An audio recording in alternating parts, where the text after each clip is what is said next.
infelizmente, nós muitas vezes somos machucados, maltratados pela vida. E constantemente nós precisamos de restauração. Nessa noite eu gostaria de pensar com vocês no texto do Salmo 31, versículo 9. É apenas o texto básico, mas a gente vai ver uma história de uma pessoa que experimentou uma restauração na sua vida. E o texto fala: ó Senhor Deus, tem compaixão de mim, pois estou aflito. Os meus olhos estão cansados de tanto chorar. Estou esgotado de corpo e alma. E o tema que tenho proposto para nós podermos pensar nesta noite é: deixa Deus cuidar das suas dores. Deixa Deus cuidar das suas dores, das suas mágoas. Como disse, muitas vezes nós somos atingidos por situações na nossa vida que nos machucam, que nos ofendem, que nos maltratam, e situações que nós nem esperávamos acontecer. Esta semana nós fomos acordados na madrugada de terça-feira com aquele acidente que aconteceu com os passageiros e tripulantes do avião que levava a equipe da Chapecoense para a Colômbia, onde haveria um jogo da final da Sul-Americana.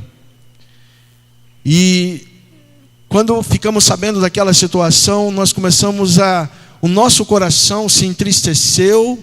Houve, podemos dizer assim, uma consternação geral do país, especialmente das pessoas que realmente sentem a dor dos outros, porque existia um grupo de pessoas que estava lá em Brasília que não estava nem preocupado com o que estava acontecendo, mas existia uma população que estava sentindo a dor das outras pessoas, a dor de uma mãe que perde o filho, a dor da esposa que perde o marido, a dor da criança que perde o pai, aqueles que perdem os amigos, os companheiros de profissão.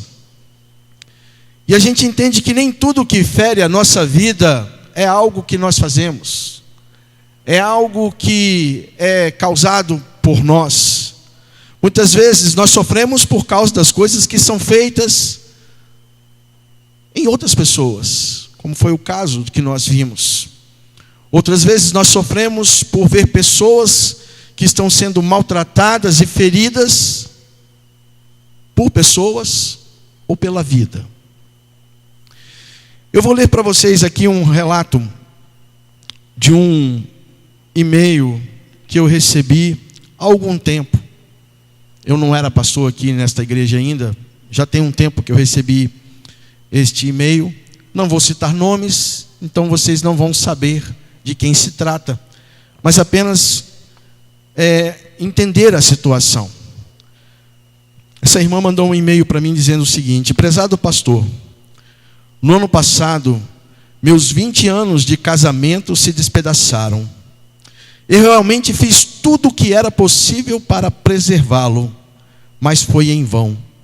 Agora estou divorciada e rejeitada.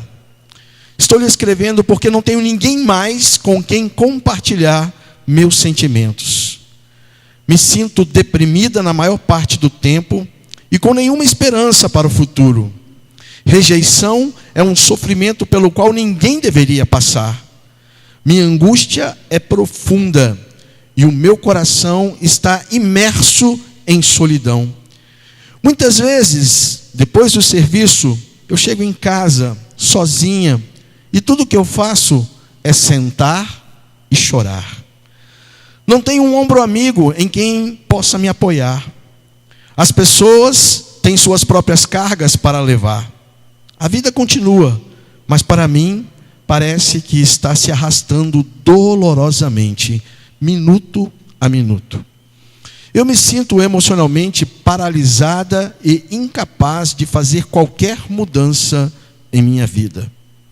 Por mais que eu queira, não tenho como voltar ao passado e consertar o que eu fiz de errado.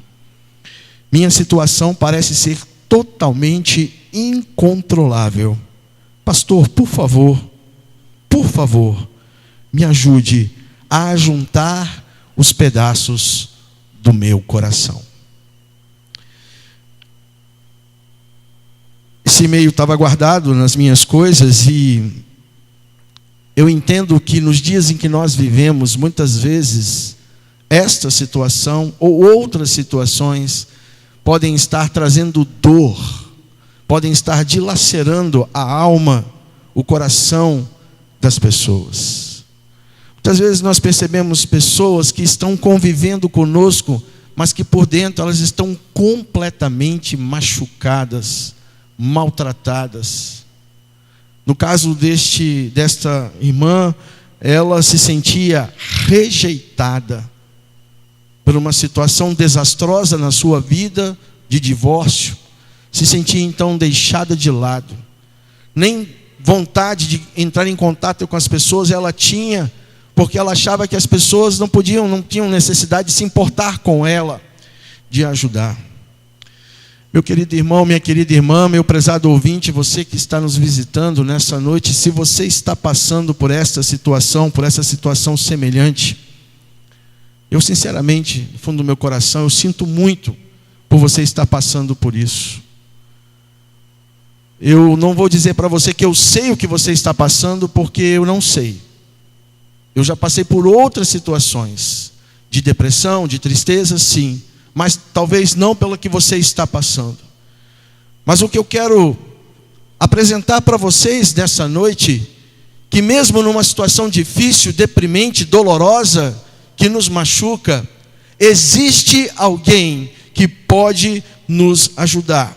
Existe alguém que pode nos tratar, que pode nos curar, que pode nos consolar, que pode nos aliviar.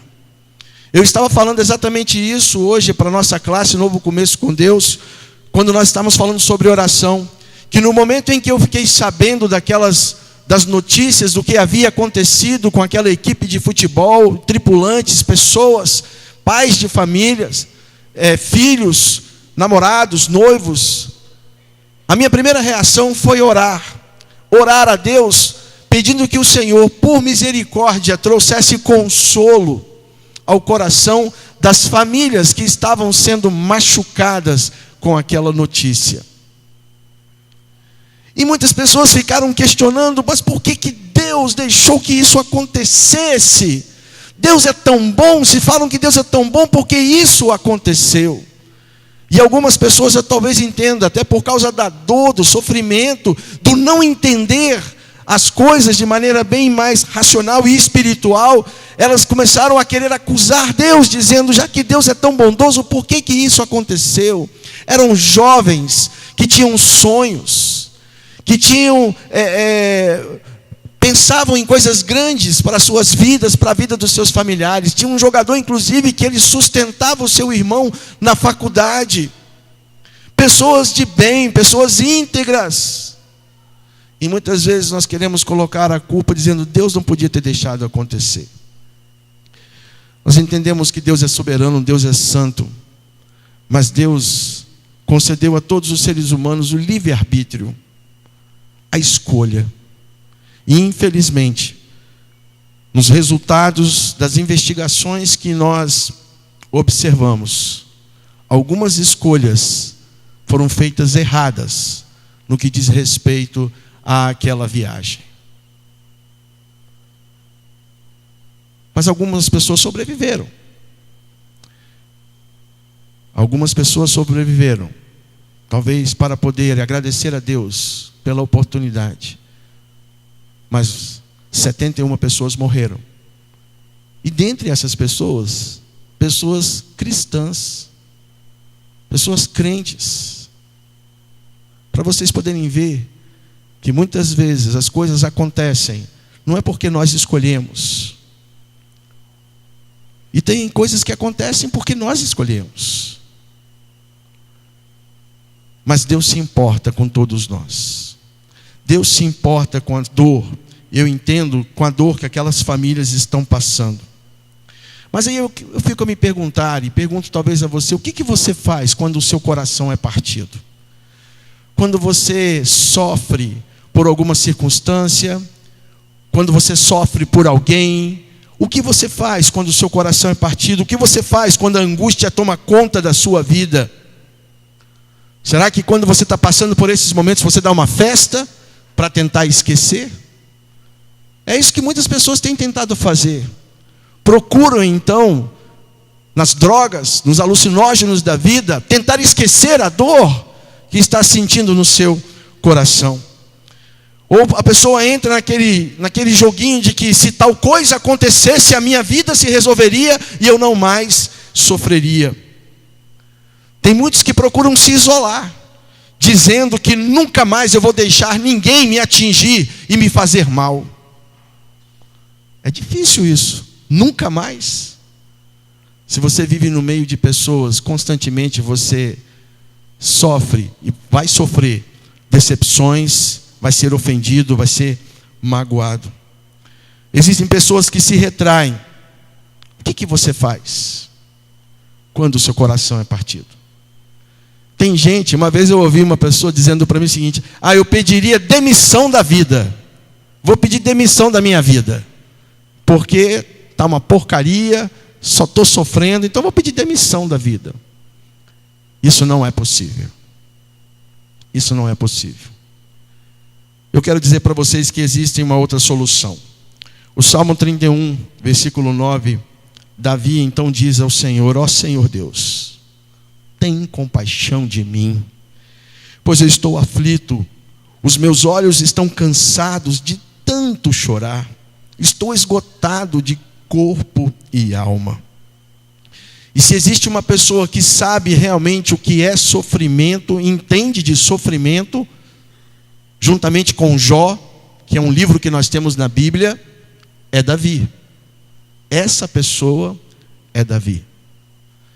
E eu quero pegar um episódio na vida de Davi, que eu entendo que levou ele talvez a compor esta canção do Salmo 39, por causa de uma situação que havia acontecido. Abra sua Bíblia, você que tem Bíblia, abra sua Bíblia no segundo livro de Samuel, no capítulo 12, a partir do versículo 9.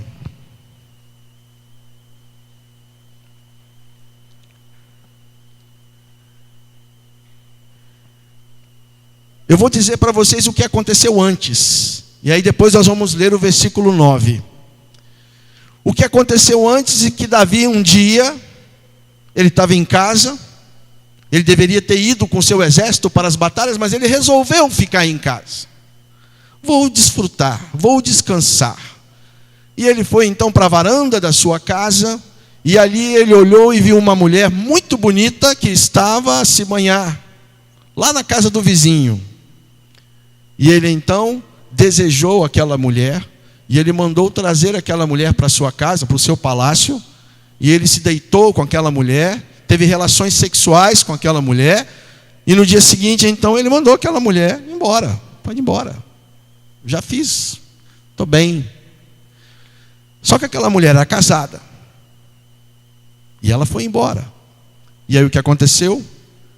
Aquela mulher ficou grávida, e ela mandou uma mensagem para o rei dizendo: estou grávida. E Davi agora se vê numa situação complicada, comprometedora, pelo fato dela ser uma mulher casada. E ele manda chamar o marido daquela mulher que estava no campo de batalha. O nome dele era Urias. Trouxeram Urias. E ele tentou então convencer Urias. Em 2 momentos Davi tentou convencer Urias a Urias ir para a casa dele, tomar um banho, ficar com a esposa, dormir, ter relações sexuais com ela, porque se isso acontecesse, aí ela podia dizer que ficou grávida de Urias, e tudo seria resolvido. Se isso acontecer na minha vida, então tudo vai ser resolvido, a dor vai passar. É o que muitas pessoas tentam fazer. Mas Urias não foi. Urias não foi. E Davi, não vendo outra solução, ele manda então um recado para o general, dizendo o seguinte: olha, coloca Urias no pelotão de frente, daqueles que vão ser os primeiros a atacarem o inimigo. Porque normalmente os que eram os primeiros a atacarem o inimigo, eles sofriam mais baixas. E então Urias voltou, levando um recado, selado pelo rei, podemos dizer assim, um recado da sua própria morte, a sua sentença de morte na mão, levando para entregar para o general, para Joabe. E lá chegando então, ele é colocado no pelotão de frente, e no primeiro confronto, ele é morto. Davi então tem a notícia de que Urias estava morto, e aí então ele manda pegar Betseba, que era a mulher de Urias, e traz para o seu palácio. E, ok, vou agora cuidar dela, cuidar da criança que vai nascer. No entanto, o Senhor então, percebendo o pecado de Davi, a atitude mesquinha, a atitude egoísta de Davi, ele vai. E aí o que acontece? Ele manda um profeta Natã. E este profeta então, ele vai diante de Davi, e ele vai avisar a Davi aquilo que havia acontecido. E ao avisar Davi, Natã conta uma história, e naquela história, Natã faz uma metáfora comparando sobre um homem que tinha dois homens, um tinha apenas uma ovelha, e o outro era um pastor de ovelhas, tinha um rebanho enorme. E aí ele resolve dar uma festa, e ele pega a ovelha daquele homem que só tinha uma ovelha. E aí Natã, falando com Davi, conta essa história. Davi fica furioso com aquilo. E aí então Davi fala: esse homem merece a morte. Aí Natã olha para ele e diz o seguinte: esse homem é você, Davi. Você fez isso. E aí Davi caiu em si, vendo a besteira que ele fez, a estupidez que ele fez, o sofrimento que ele causou na vida de Betseba, na vida de Urias, que agora estava morto. E aí então Davi compõe o Salmo 51. Se você quer um salmo que fala sobre restauração, leia o Salmo 51. Ele compõe o Salmo 51, onde ele se derrama diante do Senhor, onde ele coloca então a sua dor diante do Senhor, e ele coloca: Senhor, eu pequei, eu sou pecador, Senhor, torna a dar-me a alegria da tua salvação, sustenta-me com espírito voluntário, Senhor. Davi então se entrega diante do Senhor, mas o Senhor diz para ele o seguinte, versículo 9: porque você desprezou a palavra do Senhor, fazendo o que ele reprova, você matou Urias, o hitita, com a espada dos amonitas, e ficou com a mulher dele. Por isso, a espada nunca se afastará de sua família, pois você me desprezou e tomou a mulher de Urias, o hitita, para sua mulher. Assim diz o Senhor: de sua própria família trarei desgraça sobre você. Tomarei as suas mulheres diante dos seus próprios olhos, e darei aos outros. E aí no versículo 12 ele diz: olha, você fez isso às escondidas, mas eu farei diante de todo Israel em plena luz do dia. Então Davi disse a Natã: pequei contra o Senhor. E Natã respondeu: o Senhor perdoou o seu pecado, você não morrerá. Entretanto, uma vez que você insultou o Senhor, o menino morrerá. Depois que Natã foi para casa, o Senhor fez adoecer o filho que a mulher de Urias dera a Davi. Davi implorou em favor da criança. Ele jejuou, ele entrou em casa e passou a noite deitado no chão. Os oficiais do palácio tentaram fazê-lo levantar-se do chão, mas ele não quis e recusou-se comer. 7 dias depois, a criança morreu. Os conselheiros de Davi ficaram com medo de dizer-lhe que a criança estava morta e comentaram: enquanto a criança ainda estava viva, falamos com ele e ele não quis escutar. Como vamos dizer-lhe que a criança morreu? Ele poderá cometer alguma loucura. Davi, percebendo que seus conselheiros cochichavam entre si, compreendeu que a criança estava morta e perguntou: a criança morreu? Sim, morreu, responderam eles. Então Davi levantou-se do chão, lavou-se, perfumou-se e trocou de roupa. Depois entrou no santuário do Senhor e o adorou. E voltando ao palácio, pediu que preparasse uma refeição e comeu. Seus conselheiros lhe perguntaram: por que ages assim? Enquanto a criança estava viva, jejuaste, choraste, Mas agora que a criança está morta, te levantastes e comeste? Ele respondeu: enquanto a criança ainda estava viva, jejuei e chorei, porque eu pensava, quem sabe, talvez o Senhor tenha misericórdia de mim, deixe a criança viver. Mas agora que ela morreu, por que deveria jejuar? Poderia eu trazê-la de volta à vida? Eu irei até ela, mas ela não voltará para mim. Depois Davi consolou sua mulher, Batseba, e deitou-se com ela. E ela teve um menino, a quem Davi deu o nome de Salomão. O Senhor o amou. E enviou ao profeta Natã com uma mensagem a Davi. E Natã deu ao menino o nome de Gedidias, que significa amado pelo Senhor. Li até o versículo 24, do texto de 2 Samuel capítulo 12. O que eu amo na Bíblia, inclusive domingo que vem, nós comemoramos o dia da Bíblia. O que eu amo na Bíblia é que ela não esconde nada.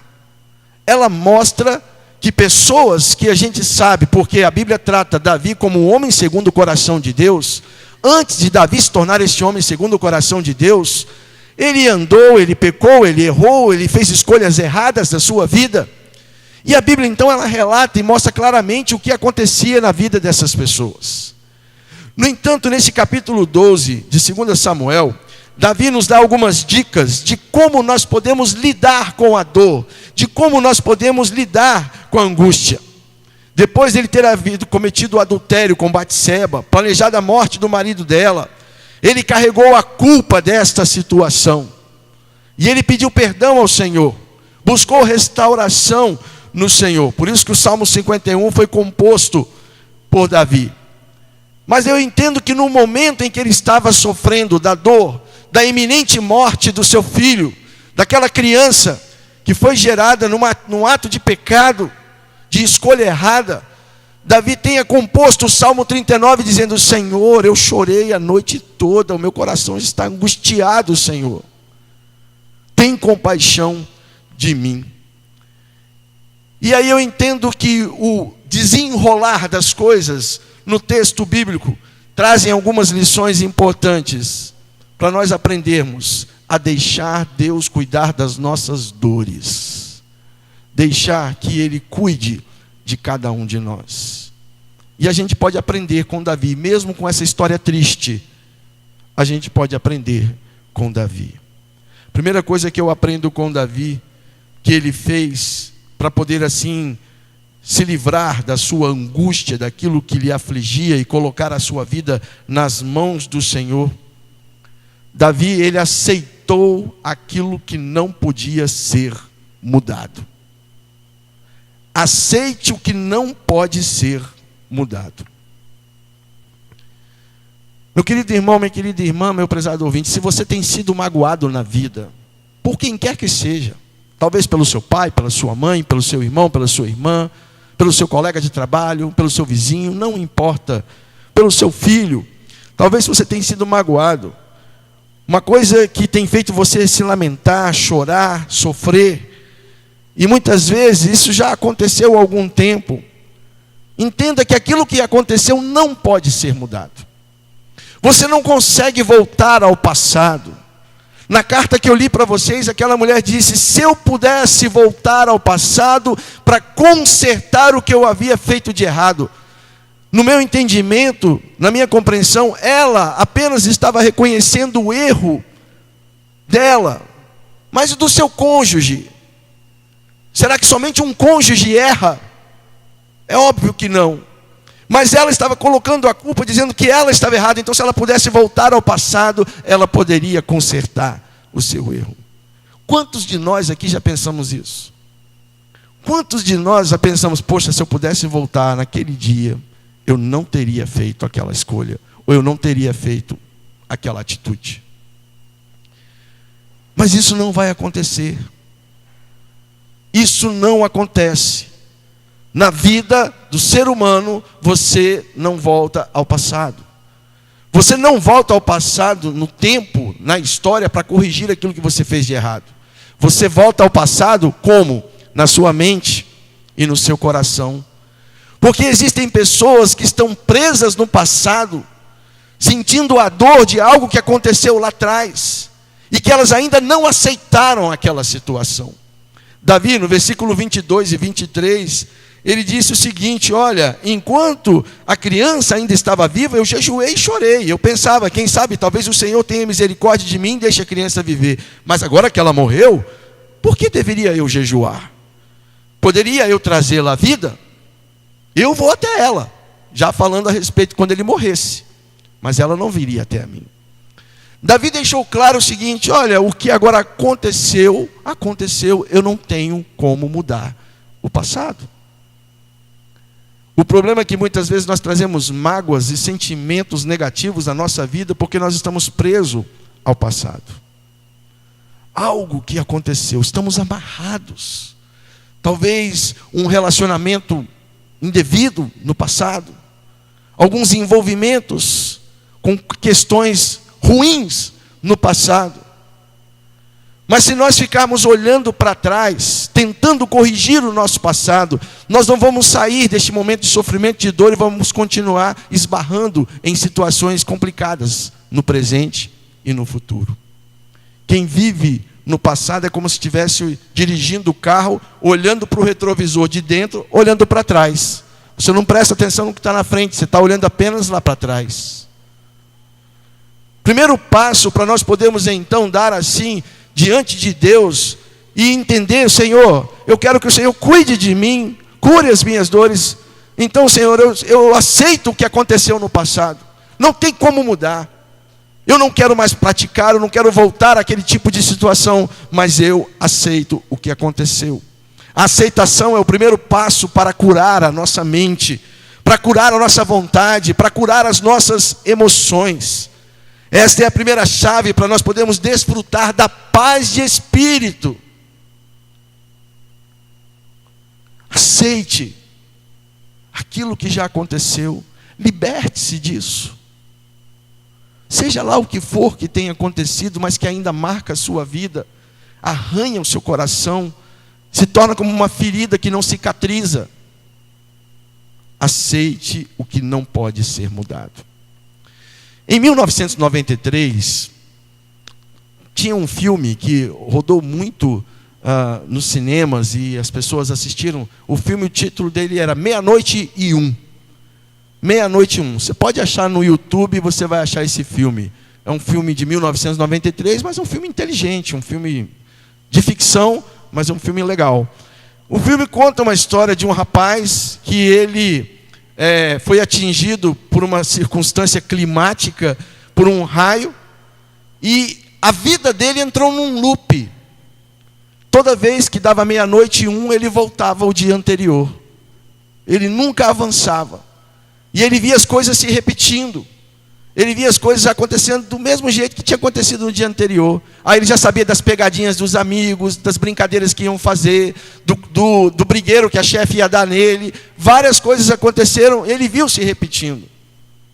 E aí o desenrolar do filme é exatamente esse. Ele aproveitar esse tempo, deste loop, para poder resolver algumas coisas, inclusive salvar a vida de uma pessoa. Bom, é um filme, uma ficção. Mas isso não existe na nossa vida. Você não vai ficar voltando lá atrás para corrigir aquilo que aconteceu com você, que está te fazendo sofrer hoje, que ainda te marca e te faz sofrer. Não tem jeito, irmão. Se você quer ser cuidado por Deus, a primeira coisa que você tem que fazer é aceitar o que não pode ser mudado. A segunda coisa que nós precisamos fazer, e a gente vê na história de Davi, é que você deve entregar a sua vida aos cuidados de Deus. O sofrimento na vida, ele é inevitável. O sofrimento na vida, ele é inevitável. Mas permanecer no sofrimento como vítima é opcional. Você pode escolher permanecer. Tem igual aquela figura, né, do desenho animado. Ai, ô dia, ô vida, ô azar, ninguém me ama, ninguém me quer.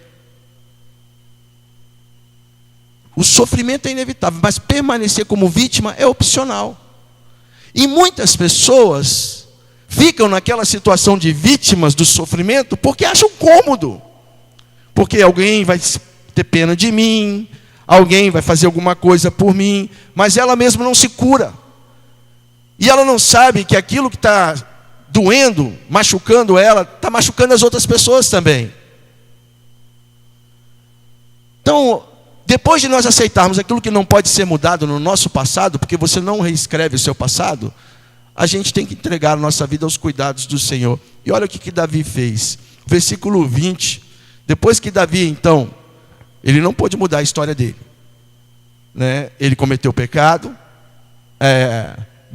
Batseba ficou grávida, deu à luz a um menino, o menino ficou doente, e aí, enquanto o menino estava doente, ele estava lá, sofrendo, ficou desarrumado, cabelo desgrenhado, estava lá. Depois que o menino morreu, que ele ficou sabendo que o menino morreu, ele viu que não podia mudar. Então o que ele fez? A Bíblia diz que ele levantou-se do chão. Olha a situação que ele estava no chão, prostrado. Não é assim que a gente fica quando a gente está ferido, machucado, magoado? A gente fica debaixo do tapete praticamente. A gente se sente a pior pessoa. Davi estava no chão.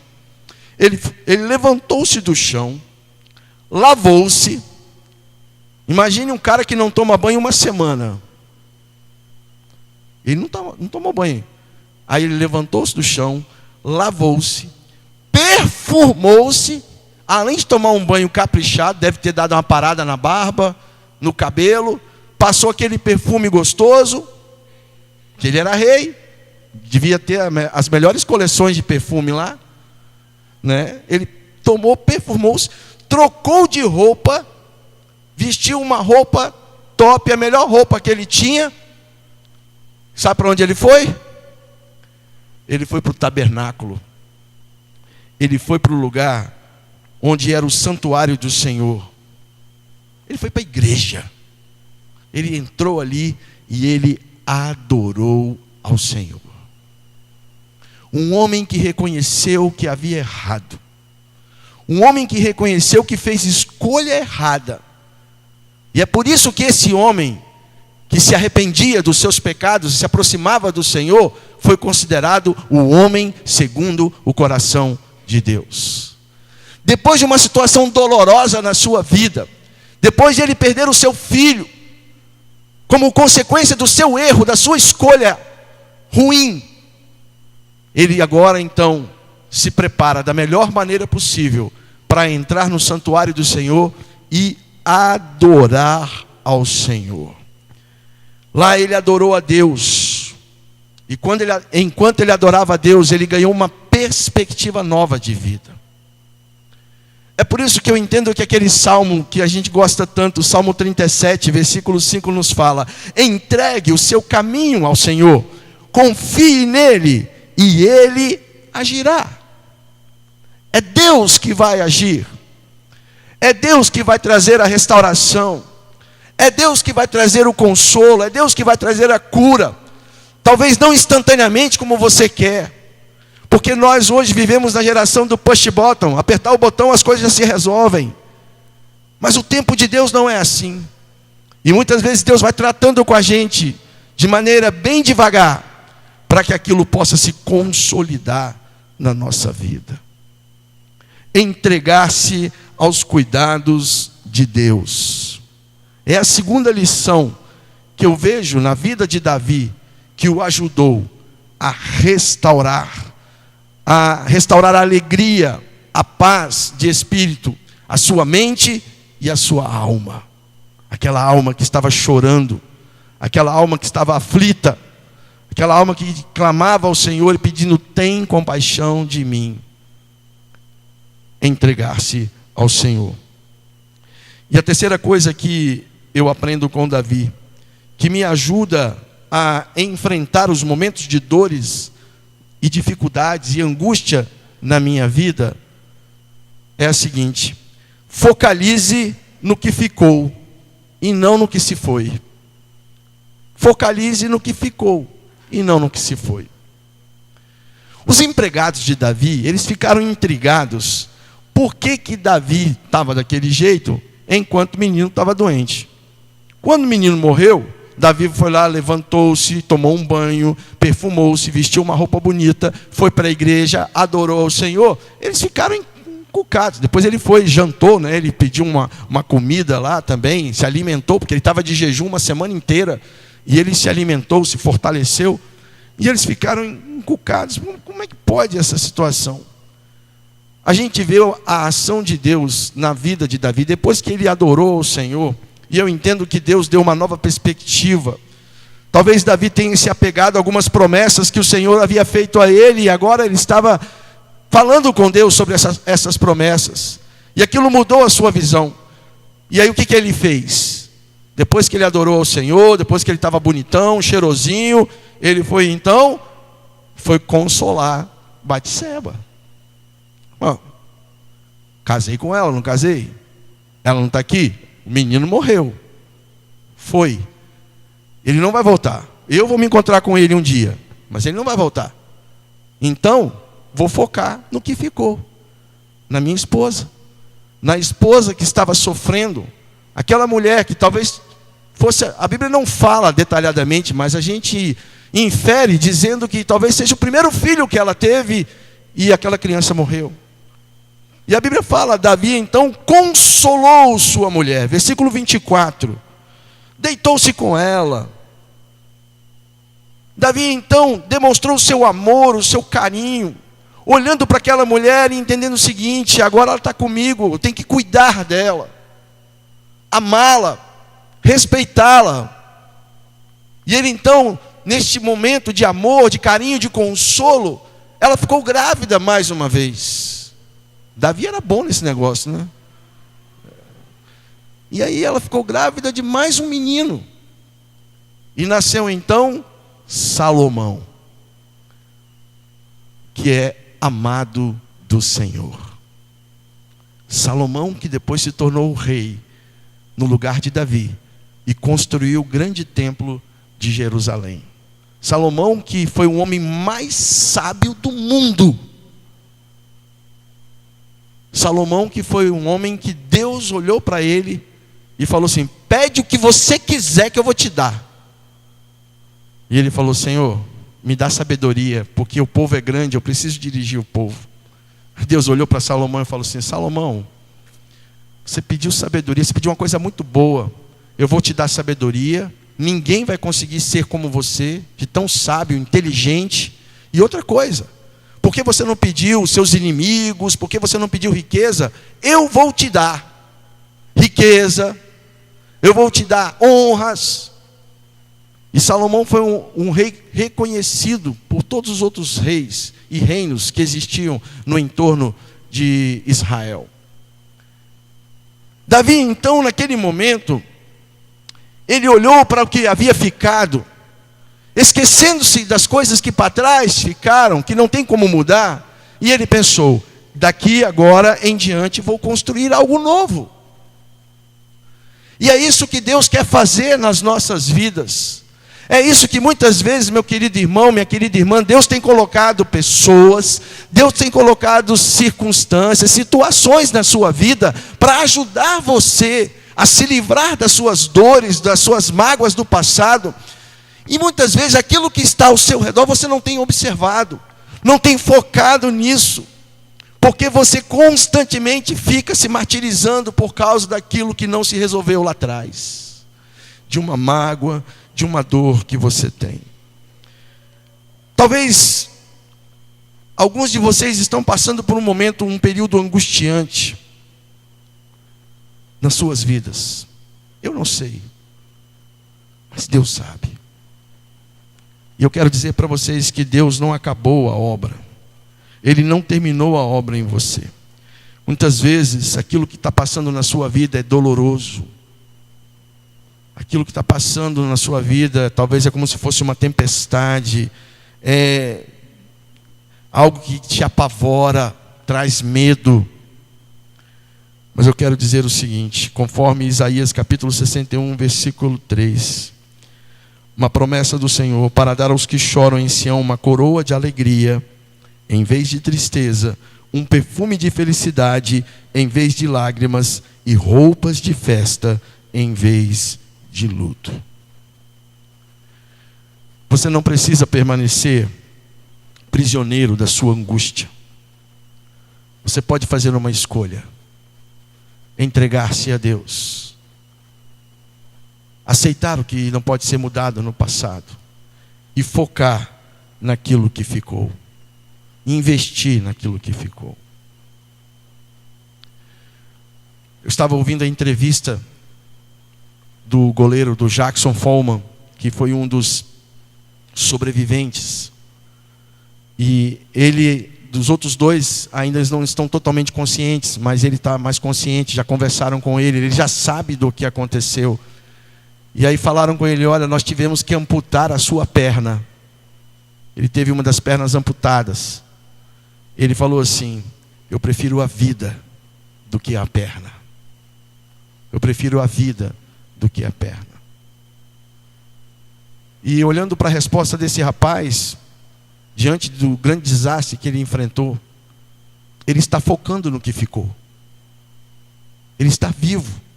E ele pode reconstruir a vida dele. Talvez não mais como jogador de futebol. Talvez algum atleta paralímpico, quem sabe. Mas como jogador de futebol, dificilmente ele vai conseguir.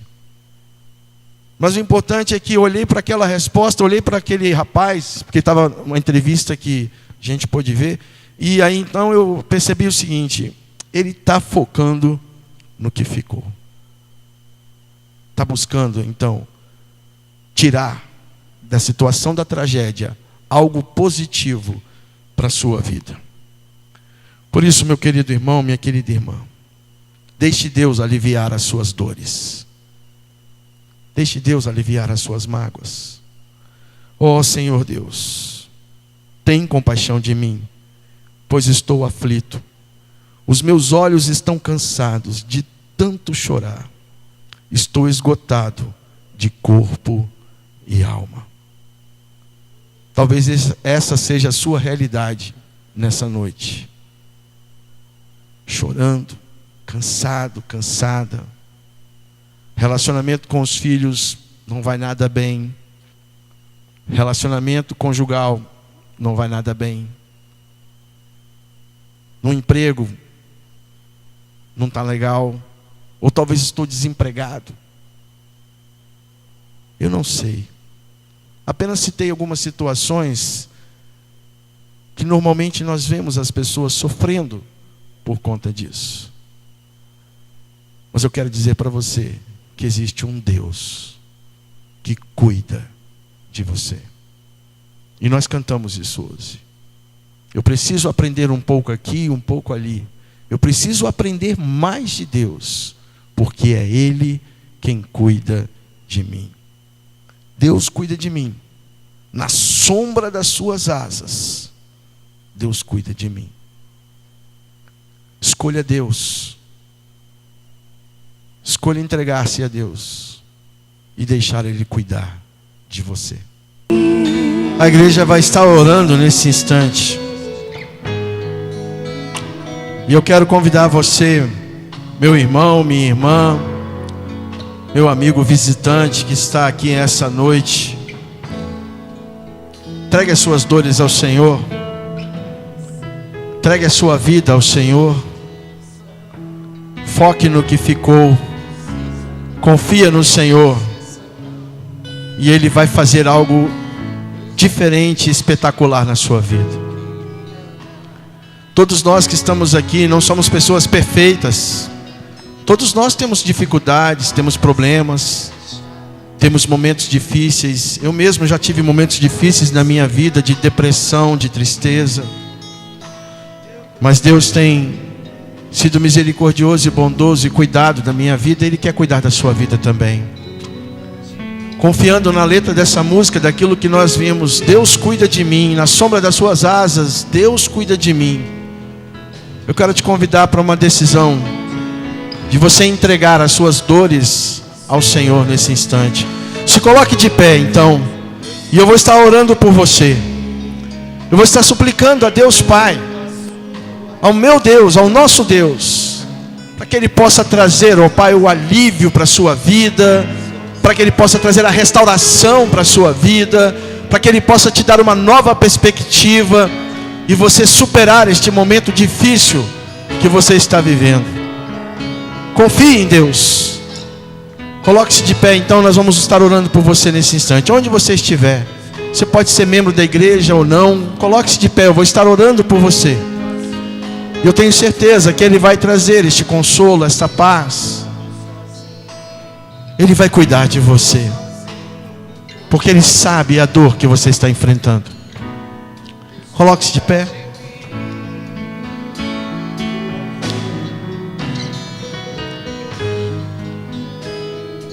Pai nosso que estás nos céus, nós glorificamos o Teu nome, porque o Senhor é um Deus que se importa conosco. O Senhor olha para a nossa dor, e muitas vezes a nossa dor, que foi causada por outras pessoas, o Senhor se incomoda com a nossa dor. O Senhor olha para a nossa dor, que muitas vezes foi causada por nós mesmos, pelas nossas más escolhas. O Senhor se incomoda com a nossa dor. Ó Deus, assim como Teu filho Davi um dia clamou ao Senhor, ele pediu compaixão ao Senhor, porque ele estava chorando todas as noites, e a sua vida estava angustiada.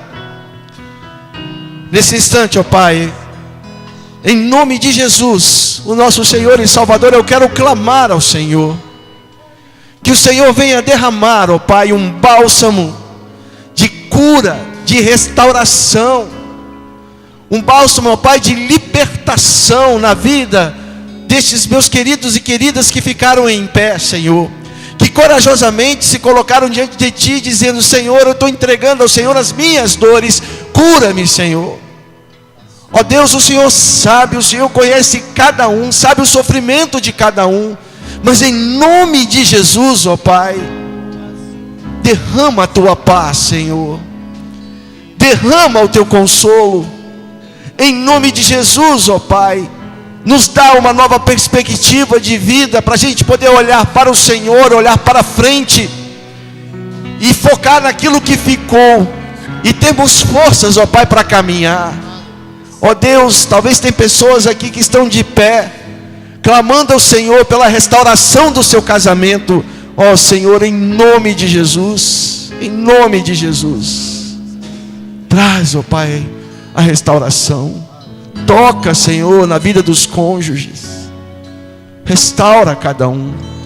Talvez, Senhor, tem pessoas que estão de pé pedindo, Senhor Deus, socorro, porque estão deprimidas, angustiadas, porque não tem emprego, porque não tem trabalho, porque não tem perspectiva. Ó Deus, mostra, Senhor Deus, os planos do Senhor para a vida dessas pessoas. Talvez, Senhor Deus, tenha pessoas que estão em pé aqui, chorando, angustiadas pelos seus filhos, pelos filhos que o Senhor deu, e que muitas vezes, ó Pai, os filhos têm maltratado, desprezado, envergonhado, discutido, brigado entre eles e com os pais. Ó meu Deus, traz, Senhor Deus, um bálsamo de restauração nas famílias, Senhor. Ó Deus, converta o coração do filho ao pai, do pai ao filho, conforme a profecia em Joel nos fala, Senhor, para que nós possamos experimentar o Teu bálsamo de cura, de cuidado, Senhor. Nós estamos, Senhor, simbolicamente entregando as nossas dores, os nossos sofrimentos ao Senhor. Cuida de cada um de nós, ó Pai, cuida de cada um de nós, em nome de Jesus.